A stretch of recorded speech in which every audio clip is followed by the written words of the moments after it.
Welcome to the RV Lacrosse and Enterprises podcast, where performance meets purpose and barriers are meant to be broken.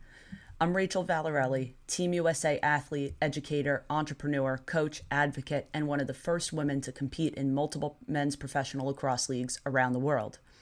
From being a 4-year Division I athlete and NCAA conference and school record holder at the University of Massachusetts Amherst, to breaking glass ceilings in professional box lacrosse and being a part of the Team USA system for 16 years, my journey has always been about defying expectations, creating opportunities, and proving that limits are often just starting lines.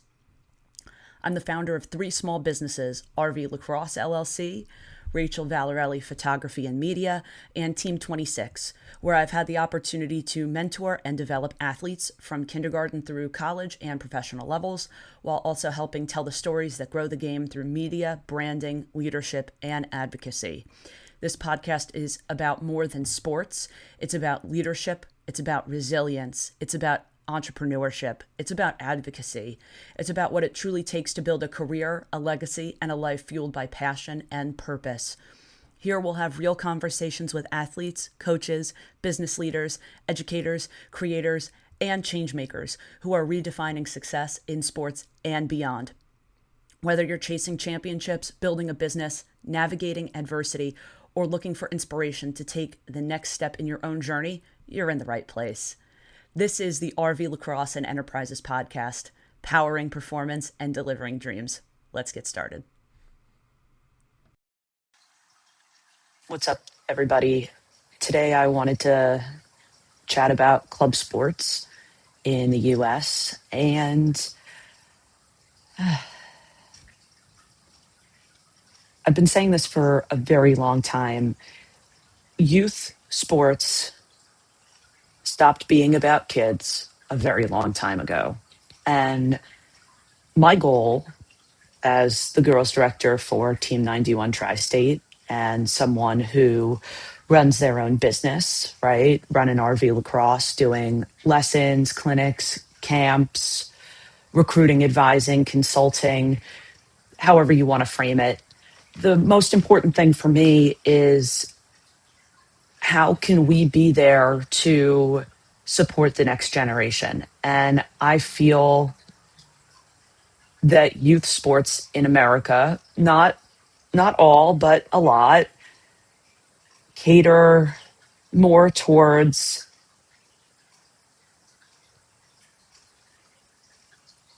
not the kids.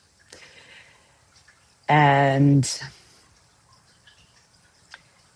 I just want to be able to come in and change that model. How do we make a better experience for the people participating in youth sports, right? And I say this when it comes to my role as the girls director for 91 Tri-State in Westchester County, New York, where I have a few focuses. I need to cater to players. I need to cater to families. I need to cater to my coaches and support them, right? And I do need to cater to the organization as a whole to continue to grow, not just 91 Tri-State, but also assist with growing 91 National and 91 as a whole, the entire brand. And for me, at the bare bone basic level, I want to be able to go and create a positive impact for everyone that I interact with. And I think it goes without saying, at least for me anyway, I want to create a better environment for everyone. How do we make a better environment for coaches? How do we create a better environment for families? What do we need to do to make it more family focused, but also have that level of competitive spirit and drive? I had a family at one point tell me that they were not going to accept an offer to play for 91 Tri-State because I use the word development, that we work to develop our athletes, our student athletes.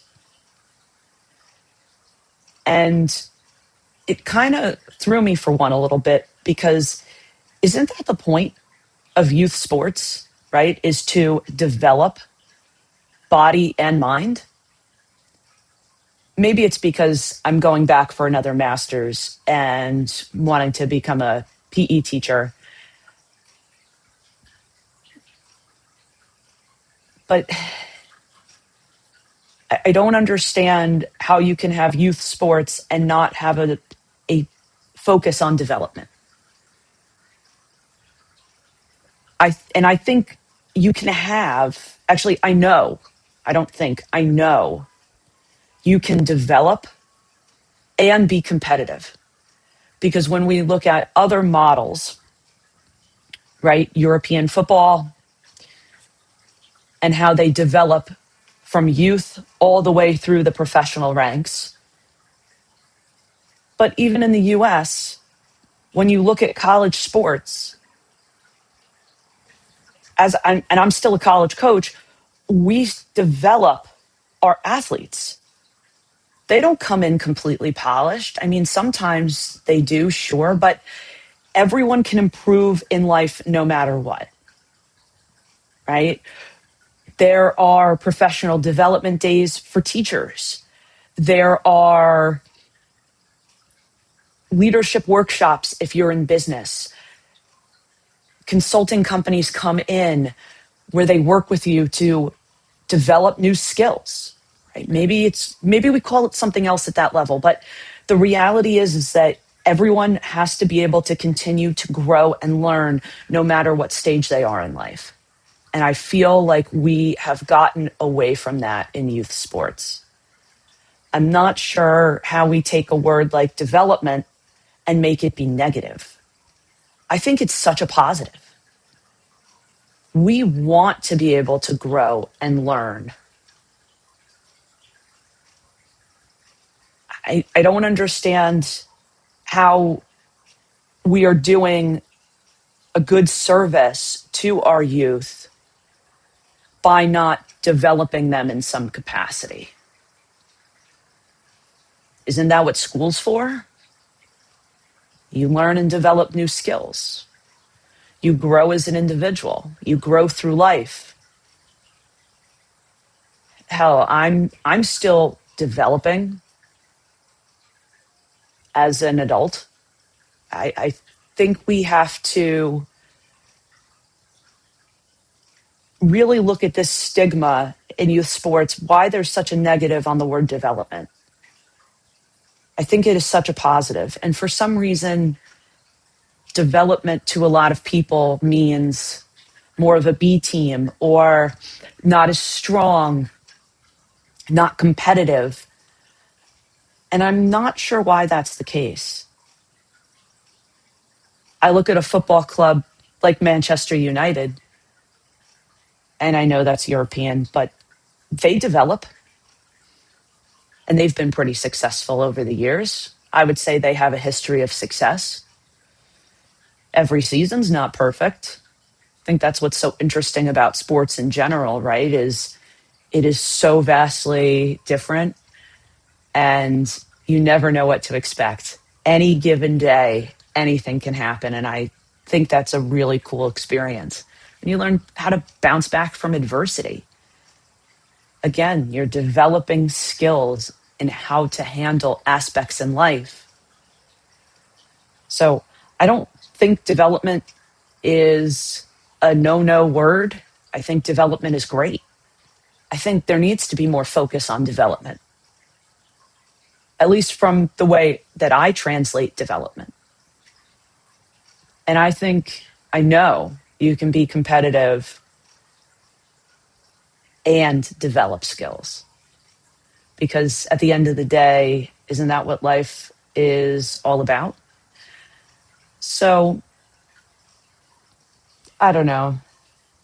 That's my rant, I think, for today. I'm going to cut it short. Later this week, we'll touch base on the status of May Madness and how things are so disjointed on the men's and women's side across all the divisions, and how we gain a greater fan base moving forward. And that's a wrap for today's episode of the RV Lacrosse and Enterprises podcast. Thank you for being part of this community, a community built on resilience, leadership, passion, and the belief that barriers are meant to be broken. Whether you're an athlete, coach, educator, entrepreneur, advocate, or someone chasing a dream of your own, I hope today's conversation reminded you that growth happens when you step outside your comfort zone and bet on yourself. Please be sure to subscribe, leave a review, and share this episode with someone who needs to hear it. You can follow me on social media and learn more about RV Lacrosse, camps, clinics, mentorship, media, and more at rvlacrosse.com. Remember, keep showing up, keep pushing boundaries, keep powering performance, and delivering dreams. I'm Rachel Valarelli, and this has been the RV Lacrosse and Enterprises podcast. See you next time.